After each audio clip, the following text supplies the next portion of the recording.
Welcome you all to learning arrow. तो आज के वीडियो के अंदर हम बात करने वाले हैं SSC steno 2025 skill test fail percentage की कि यहाँ पर कितने बच्चे होते हैं जो कि फेल हो जाते हैं स्किल टेस्ट के अंदर। वो भी ऑफिशियल डेटा के अकॉर्डिंग बात करेंगे। ठीक है, कि यहाँ पर कितने बच्चे यहाँ पर एक्चुअली में फेल होते हैं, ये आपको ऑफिशियल डेटा यहाँ पर बताएगा। और ये जो यहाँ पर डेटा है, इसके अंदर आपको कुछ ज़्यादा कैलकुलेशन करने की भी ज़रूरत नहीं है। यहाँ पर आप खुद भी अगर इसको देखोगे तो आपको पता चल जाएगा कि स्किल टेस्ट में यहाँ पर कितने बच्चे एक्चुअली में फेल होते हैं। हर एक कैटेगरी से ओवरऑल भी देखेंगे और हर एक कैटेगरी से भी देखेंगे। ठीक है, तो यहाँ पर पूरा वेरीफाइड डेटा है। उसी को आज हम समझने वाले हैं कि यहाँ पर कितने बच्चे एक्चुअली के अंदर फेल होते हैं, क्योंकि इस बार का यहाँ पर जो स्किल टेस्ट है आप लोगों का, जिसके अंदर इंग्लिश के अंदर सबको पता है कि एक वर्ड ऐसा आया था और वो बार बार रिपीट हुआ था, जो यहाँ पर बच्चों ने गलत कर दिया। तो उसके अंदर यहाँ पर वो सोच रहे हैं कि उनका यहाँ पर स्किल टेस्ट के अंदर क्या होगा। तो देखो, जनरली यहाँ पर जो फेलियर परसेंटेज होती है, आज हम उसको देखने वाले हैं, और क्या इससे कट ऑफ के अंदर कुछ फ़र्क पड़ेगा या कम जाएगी, उसकी भी बात करेंगे। और ये भी देखेंगे कि यहाँ पर जो पोस्ट प्रेफ़रेंस की आपकी यहाँ पर जो डेट है, वो यहाँ पर कब तक आ सकता है, ऑप्शन कम प्रेफ़रेंस फॉर्म, क्योंकि अभी तक यहाँ पर कुछ देखने को नहीं मिला है। तो उसको भी समझते हैं कि यहाँ पर कब तक आने का टाइम पीरियड हो सकता है। और यहाँ पर जो रिज़ल्ट होता है, वो यहाँ पर नहीं आता है पहले, पहले आपका पोस्ट प्रेफ़रेंस फॉर्म आता है। अब ये चीज़ यहाँ पर सब जानते हैं कि आपका stenographer grade C and D skill test यहाँ पर जो हुआ था 2025 का, वो 28 जनवरी और 29 जनवरी को हुआ था। और उसी के अंदर ही यहाँ पर जो बच्चे हैं वो जब देने गए यहाँ पर पेपर को, तो उसके अंदर यहाँ पर जो डिक्टेशन एक्चुअली में बोली गई, उसमें ये जो वर्ड था कंटोनमेंट, ये देखो बहुत बार आया था। ठीक है, इसी की वजह से यहाँ पर जो बच्चे हैं वो काफ़ी परेशान हैं। तो आज हम यही देखने वाले हैं कि स्किल टेस्ट के अंदर एक्चुअली में कितने बच्चे फेल होते हैं, वो भी ऑफिशियल डेटा के ऊपर। ठीक है, तो उसके ऊपर बात करने वाले हैं अब। तो देखो, अब आपके सामने यहाँ पर जो स्क्रीन के ऊपर है, ये एक्चुअली के अंदर जो एसएससी ने जो रिलीज़ किया था डेटा, जिसके अंदर स्किल टेस्ट के अंदर कितने बच्चे फेल होते हैं, ये उन्होंने बताया था। और ये यहाँ पर इन्होंने कब बताया था? 2019 के एग्ज़ाम के अंदर। अब आप सोचोगे, क्या एसएससी ने यहाँ पर इसके बाद कभी भी नहीं बताया कि यहाँ पर स्किल टेस्ट में कितने बच्चे फेल होते हैं? तो एसएससी ने इसके बाद यहाँ पर कभी भी नहीं बताया, भले ही वो 2020 का हो, ठीक है? भले ही वो 2022 हो, ठीक है? क्योंकि सीधा उन्होंने स्किप करके सीधा 2022 पे आ गए थे। फिर 2023 हो, फिर 2024 हो, इन्होंने कभी भी नहीं बताया, ठीक है? कभी भी नहीं। लेकिन अगर मैं बात करूँ यहाँ पर 2019 के अंदर, तो उन्होंने यहाँ पे क्या किया था, इन्होंने यहाँ पर स्किल टेस्ट का रिज़ल्ट ही दे दिया था। तो उसी को आज हम समझने वाले हैं कि यहाँ पर कितने बच्चे हैं जो कि एक्चुअली के अंदर फ़ेल हुए थे स्किल टेस्ट में। तो आप यहाँ पर देखो, इस नोटिस को ध्यान से पढ़ो। यहाँ पर लिखा हुआ है कि यहाँ पर जो स्किल टेस्ट जो कंडक्ट हुआ था 21 अक्टूबर 2021 और यहाँ पर 22 अक्टूबर 2021 को, तो उसके अंदर यहाँ पर ओवरऑल 1215 कैंडिडेट्स क्वालीफाई हुए थे, जो कि स्किल टेस्ट में बैठेंगे फॉर ग्रेड सी। ठीक है, मतलब 1215 ग्रेड सी के लिए यहाँ पे क्वालीफाई हुए थे, जो कि स्किल टेस्ट में अपीयर होंगे। और अगर मैं बात करूँ तो यहाँ पर 7792 यहाँ पर क्वालीफाई हुए थे स्किल टेस्ट में बैठने के लिए, यहाँ पर ग्रेड डी के लिए। ठीक है, तो यहाँ पर ये वाली जो चीज़ थी, ये इन्होंने यहाँ पर बताई थी। तो ये बताने के बाद कि यहाँ पे 1215 यहाँ पर ग्रेड सी के अंदर यहाँ पर बैठने के लिए एलिजिबल थे, और यहाँ पर 7792 ग्रेड डी के अंदर। तो आप देख सकते हो यहाँ पर जो पॉइंट 2 है, उसमें क्या लिखा है? उसमें लिखा हुआ है कि यहाँ पर ओवरऑल 161 कैंडिडेट्स थे for the post of stenographer grade C, और यहाँ पर 2101 कैंडिडेट्स थे यहाँ पर स्टेनोग्राफर ग्रेड डी के लिए, जो कि क्वालिफाई हुए हैं डॉक्यूमेंट वेरिफिकेशन के लिए। तब यहाँ पर अलग प्रोसेस से यहाँ पर डीवी होता था। ठीक है, तब आपको यहाँ पर फिजिकली डीवी कराना पड़ता था, वो एक टाइम पीरियड अलग था। अब जैसे आप यहाँ पर जनरली आप यहाँ पर जो पोस्ट रेफरेंस फॉर्म भरते हो, तो ये जनरली पहले ऑनलाइन नहीं होता था। ठीक है, अब जाके ऑनलाइन होने लगा है कि आपके यहाँ पर ऑप्शन कम प्रेफ़रेंस फॉर्म आता है।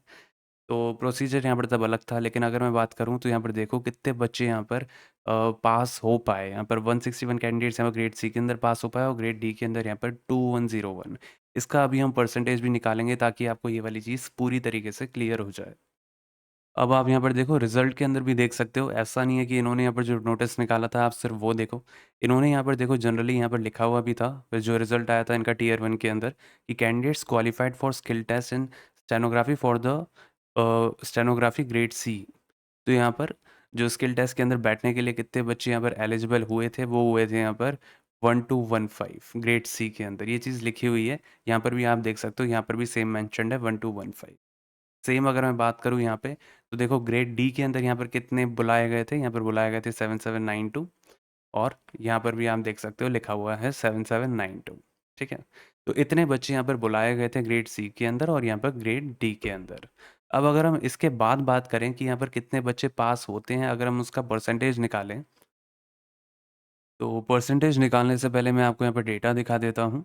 तो देखो यहाँ पर जो डेटा इन लोगों ने पब्लिश किया था 2019 के अंदर स्किल टेस्ट के रिजल्ट का, जनरली स्किल टेस्ट के रिजल्ट का ये लोग डेटा यहाँ पर रिलीज़ नहीं करते थे, ठीक है? लेकिन इन्होंने यहाँ पर स्किल टेस्ट का यहाँ पर जो रिजल्ट था इन्होंने तब रिलीज़ किया था, और इसके अंदर आप यहाँ पर देख सकते हो कि 2019 के अंदर क्या हुआ था कि यहाँ पे ईडब्ल्यूएस के अंदर 7%, 7%, एसटी के अंदर भी 7%, जो कि अभी भी है, ओबीसी के अंदर 7%, और पीएच कैटेगरी और बाकी कैटेगरीज के लिए भी, यूआर के लिए 5%। ये था ग्रेड सी के अंदर, ठीक है? इतनी परसेंटेज ऑफ मिस्टेक्स अलाउड, और उसके अंदर आप देख सकते हो, देखो कितने बच्चे पास हो पाए, 57 यूआर, पीएच के अंदर 3, अदर पीडब्ल्यूडी के अंदर 1, ओबीसी के अंदर 38। इनका भी हम परसेंटेज देखने वाले हैं, तो आपके सारे डाउट्स क्लियर हो जाएंगे। इस तरीके से आप सारी कैटेगरीज़ का देख सकते हो। साथ में अगर मैं बात करूँ तो यहाँ पर देखो ग्रेड डी के अंदर, जो कि आज भी यहाँ पर सेम परसेंटेज है, यूआर के लिए यहाँ पर 7% एरर अलाउड होता है। बाकी सारी कैटेगरीज़ के लिए देखो 10% एरर अलाउड होता है, ठीक है? ग्रेड डी के अंदर। तो सेम यहाँ पर भी तब भी यही था, कुछ अलग नहीं था। तो आप देख सकते हो यहाँ पे कि इसके अंदर भी यहाँ पे कितने बच्चे यहाँ पर यूआर के अंदर क्वालिफ़ाई हो पाए, कितने पास कर पाए स्किल टेस्ट के अंदर, है ना? तो सारी की सारी चीज़ें आपके सामने गिवन है। अब हम यहाँ पर इसका परसेंटेज के अंदर देखते हैं कि कितने लोग यहाँ पर पास हो पाते हैं और कितने लोग जनरली फेल होते हैं। अब देखो आपके सामने यहाँ पर जो डेटा है वो आपको यहाँ पर सारी पिक्चर बयां कर देता है, ठीक है? क्या-क्या बताता है कि देखो ओवरऑल अगर हम सबसे पहले बात करें यहाँ पर ग्रेड सी के लिए, ठीक है? तो ग्रेड सी के लिए यहाँ पर ये परसेंटेज होती है कि 5% यूआर के अंदर अलाउड होते हैं मिस्टेक्स करना, फिर बाकी सारे के सारे 7% दूसरी कैटेगरीज़ के लिए अलाउ होते हैं, ठीक है? अब आप यहाँ पर देखो कि इतने बच्चे यहाँ पर क्वालिफ़ाई हुए थे एससी कैटेगरी में 216, लेकिन पास कितने हो पाए? सिर्फ 34। और यहाँ पर कितने बच्चे फ़ेल हो गए एससी कैटेगरी के अंदर ग्रेड सी के अंदर? 100 डब्ल्यूपीएम जिसके अंदर चाहिए होती है, तो 100 डब्ल्यूपीएम जिसके अंदर चाहिए होती है, उसके अंदर एससी कैटेगरी के अंदर 84% बच्चे फ़ेल हो गए। एसटी कैटेगरी के अंदर 94% बच्चे फ़ेल हो गए। ओबीसी कैटेगरी के अंदर 84% फिर से फेल हो गए, और यहाँ पर भी आप देख सकते हो 84%, यूआर के अंदर 86%, और अगर हम वीएच कैटेगरी का देखें तो यहाँ पर 97%। तो जनरली अगर आप यहाँ पर देखोगे तो 84, 84, 84 और यहाँ पर 86, तो ज़्यादा डिफरेंस नहीं है, ठीक है? और इन दोनों कैटेगरीज़ के अंदर ही है कि यहाँ पर थोड़े ज़्यादा बच्चे फेल होते हुए दिख रहे हैं, ठीक है? ओवरऑल अगर हम देखें तो 86% बच्चे तो फेल हो जाते हैं आपके स्किल टेस्ट के अंदर, जो कि आपका एकदम वेरीफाइड डेटा है, जो कि एसएससी ने खुद ने पब्लिश किया था। तो आप समझ सकते हो कि यहाँ पर कितना मुश्किल होता है स्किल टेस्ट निकालना ग्रेड सी का। मैं यहाँ पर बात कर रहा हूँ ग्रेड सी की। अब हम देखते हैं ग्रेड डी के अंदर क्या सिनेरियो रहता है। अभी तक आपको यहाँ पर कोई भी ऐसा इंसान नहीं मिला होगा जिसने आपको इस तरीके से यहाँ पर पूरा डेटा निकाल कर ऐसे यहाँ पर दिखाया होगा कि कितने परसेंट बच्चे एक्चुअली में फेल होते हैं, क्योंकि किसी ने भी यहाँ पर इतना ध्यान से सोचा नहीं होगा कि पिछले एग्ज़ाम्स के अंदर जाकर ये सारा डेटा अवेलेबल है, लेकिन सिर्फ 1 साल के अंदर ही ऐसा हुआ था। बाकी किसी भी साल के अंदर ऐसा नहीं हो पाया, उन्होंने रिलीज़ ही नहीं किया यहाँ पर स्किल टेस्ट का डेटा।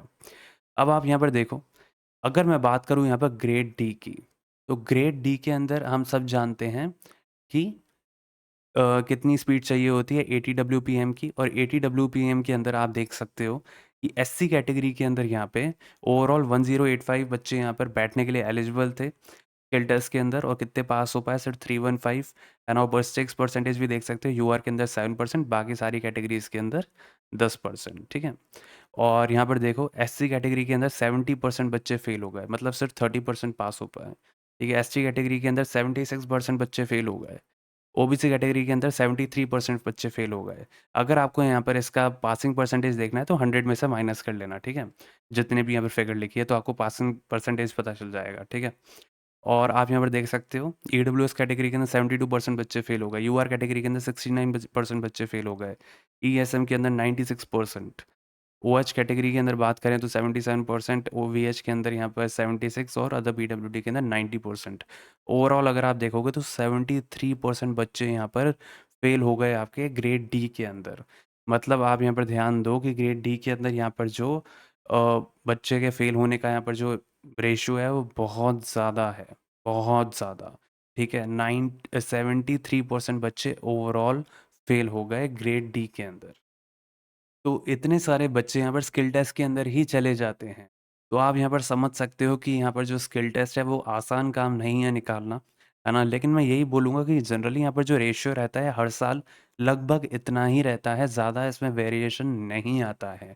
अगर यहाँ पर मान लो मैटर एकदम टफ आ जाए ना, तब थोड़ा बहुत आपको वेरिएशन देखने को मिलेगा, नहीं तो ऑलमोस्ट जिस तरीके से डेटा काम करता है इन सब का, अगर इन्होंने यहाँ पर मिस्टेक सेम रख रखी होती हैं, तो ऑलमोस्ट यहाँ पर उतना ही रहता है, 19-20 का ही फ़र्क होता है। अब हम बात करते हैं यहाँ पर कि कब तक आ सकता है आपका पोस्ट रेफरेंस फॉर्म। तो आपका जो पोस्ट रेफरेंस फॉर्म आ सकता है, वो आ सकता है यहाँ पर 2nd से 3rd वीक ऑफ मार्च, है ना? तो अभी यहाँ पर जो आपका पोस्ट रेफरेंस फॉर्म है, वो कभी भी यहाँ पर आ सकता है, ठीक है? हमने आपको ये वाली डेट पहले भी बताई थी, लेकिन काफ़ी सारे बच्चे फिर से पूछ रहे थे कि यार सर कब तक आ सकता है ना? लेकिन ये मानकर चलो कि अब यहाँ पर टाइम आ चुका है, लगभग अब ये देने वाले हैं आपका पोस्ट रेफरेंस फॉर्म, और उसके अंदर आपको ऑप्शन कम प्रेफ़रेंस फॉर्म आपका भरना पड़ेगा, जिसके अंदर आपको सारी की सारी मिनिस्ट्रीज़ सेट लगाने होंगे कि किसको आप पहली प्रायोरिटी दे रहे हो, किसको बाद में दे रहे हो। उस अकॉर्डिंग ही आपको वहाँ पर जो आपकी लोकेशन है, आपको मिनिस्ट्री है, वो सारी की सारी चीज़ें अलॉट होंगी। तो आज के लिए यहाँ पर इतना ही। बाकी देखो यहाँ पर जो भी बच्चे स्टेनो 2026 या कोई भी यहाँ पर एग्ज़ाम की तैयारी कर रहे हैं, ठीक है? तो वो यहाँ पर स्टेनो सॉफ्टवेयर का यूज़ कर सकते हैं अपने यहाँ पे शॉर्ट हैंड स्किल्स को यहाँ पर इम्प्रूव करने के लिए। इस शॉर्ट हैंड सॉफ्टवेयर में होता क्या है, इसके अंदर देखो सारी चीज़ें आपको एक ही जगह पर मिल जाती हैं। जनरली यहाँ पर आप कहीं से आप डिक्टेशन लेते हो, तो यहाँ पर आपको डिक्टेशन भी मिलती है। साथ में आप उसी डिक्टेशन को यहाँ पर ट्रांसक्राइब भी कर पाते हो, ठीक है? आप पूरी डिक्टेशन को यहाँ पर लिख पाते हो, जैसे इंग्लिश में लिखना चाहो तो इंग्लिश में, हिंदी में लिखना चाहो तो हिंदी वाली डिक्टेशंस भी कर सकते हो, ट्रांसक्राइब।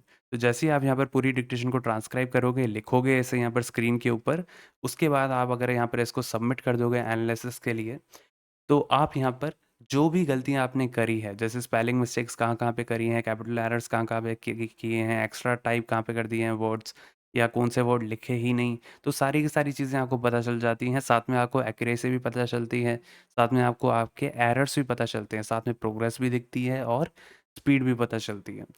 तो ये जो भी यहाँ पर डिक्टेशन के अंदर बोला जाता है, वो भी आपको यहाँ पर लिखा हुआ मिल जाता है ओरिजिनल पैसेज के रूप में, और जो भी आपने लिखा हुआ होता है, वो आपको इस जगह पर दिख जाता है, और साथ में आपको यहाँ पर आपकी गलतियाँ कुछ इस तरीके से दिखती हैं, ताकि आपको पता चल जाए कि आपने कहाँ पे क्या गलती करी है। साथ में अगर मैं बात करूँ, तो यहाँ पर डिक्टेशन को आप जैसे ही प्ले करोगे, तो आप यहाँ पर इसकी स्पीड भी एडजस्ट कर सकते हो, साथ में आप इसके वॉल्यूम को एडजस्ट कर सकते हो, साथ में आप यहाँ पर इसको कहीं से भी बीच से प्ले कर सकते हो। इतना ही नहीं, आप यहाँ पर खुद अपना ट्रांसक्रिप्शन टाइम भी चूज़ कर सकते हो। तो आप यहाँ पर कोई भी एग्ज़ाम दे रहे हो, तो आपको कोई दिक्कत की बात नहीं है। मान लो वहाँ पर ट्रांसक्रिप्शन टाइम उन लोगों ने थोड़ा बदल रखा है, तो आप अपने हिसाब से ट्रांसक्रिप्शन टाइम चूज़ कर आप पूरी डिक्टेशन को ट्रांसक्राइब कर सकते हो। और इतना ही नहीं, आपको यहाँ पर सारी की सारी लगभग किताबें मिलती हैं, जिसके अंदर कैलाश चंद्र यहाँ पर पूरी अपलोडेड है, सारी की सारी वॉल्यूम्स 840 वर्ड्स, 1000 वर्ड्स, हमने सारी की सारी वॉल्यूम डाल दी हैं। साथ में आपको यहाँ पर लीगल डिक्टेशन मिलती है, जीडी बिस्ट, है ना? और अगर मैं बात करूँ इसके अलावा, तो आपको यहाँ पर मिसलेनियस डिक्टेशन भी मिलती हैं इसके अंदर, और प्रोग्रेस है 440 वर्ड्स और 840 वर्ड्स भी अवेलेबल है। साथ में आपको यहाँ पर एसएससी की ही प्रीवियस ईयर डिक्टेशंस भी मिलती हैं, और दूसरे एग्ज़ाम्स की भी कुछ मिलती हैं। साथ में अगर मैं बात करूँ, तो यहाँ पर करंट इश्यूज़ डिक्टेशंस ये भी यहाँ पर अवेलेबल हैं। और अगर हिंदी वाले बच्चों की बात की जाए, तो यहाँ पर रामधारी डिक्टेशंस खंड 1, खंड 2 यहाँ पर सारी की सारी अवेलेबल हैं। तो यहाँ पर जो भी हिंदी वाले बच्चे यहाँ पर प्रैक्टिस करना चाहते हैं, वो कर सकते हैं, और कहीं पर भी आपको इतनी सारी डिक्टेशंस नहीं मिलेंगी हिंदी के अंदर। और अगर मैं यहाँ पर बात करूँ, तो रामधारी कंबाइंड डिक्टेशंस भी हैं 10 मिनट की, और साथ में आपको यहाँ पर आनंद पत्रिका भी मिलती है, जिसके अंदर 300 प्लस डिक्टेशंस यहाँ पर अवेलेबल हैं, और यहाँ पर एडिटोरियल डिक्टेशंस भी मिलती है। जनरली लोग क्या करते हैं, वो थोड़ा टाइम लगाते हैं और देर बाद यहाँ पे शुरुआत करते हैं तैयारी की। लेकिन होता क्या है कि यहाँ पर जब स्किल टेस्ट के अंदर जब वक़्त मिलता है, तो बहुत कम देते हैं वो, जैसे ही आपका रिज़ल्ट आ जाता है टियर 1 का। तो इस वजह से यहाँ पर तैयारी नहीं हो पाती और लोग फ़ेल हो जाते हैं, लेकिन ये वाली बात बच्चे नहीं समझते, वो हमेशा यहाँ पर देरी करते हैं। तो मैं यही बोलूँगा, अभी आपके पास टाइम है, तो यहाँ पर दोनों चीज़ों को यहाँ पर साथ में लेकर चलो, टियर 1 भी और टियर 2 भी, तभी आप वहाँ पर टियर 2 निकाल पाओगे, क्योंकि टियर 2 के अंदर इतना टाइम नहीं मिलता है, जैसे ही आपका टियर 1 का रिज़ल्ट आता है, वैसे ही यहाँ पर बहुत जल्दी वो शेड्यूल कर देते हैं, जनरली 1 महीने के अंदर ही। और जो हिंदी वाले बच्चे हैं, उनके लिए यहाँ पर तीनों फ़ॉन्ट अवेलेबल हैं। मंगल इंस्क्रिप्ट और रेमिंगटन और उसी तरीके से कृतिदेव। तो आपको यहाँ पर तीनों चीज़ें मिलती हैं, ठीक है? कोई आपको प्रॉब्लम आए उसके अंदर, तो आप हमसे यहाँ पर कॉन्टैक्ट कर सकते हो। व्हाट्सएप नंबर हमारा यहाँ पर गिवन है, आप इसके ऊपर अपना मैसेज छोड़ सकते हो। तो जो भी आपकी क्वेरी होगी, हम उसको ले लेंगे और आपकी कोई भी क्वेरी हो, तो आप हमसे पूछ सकते हो।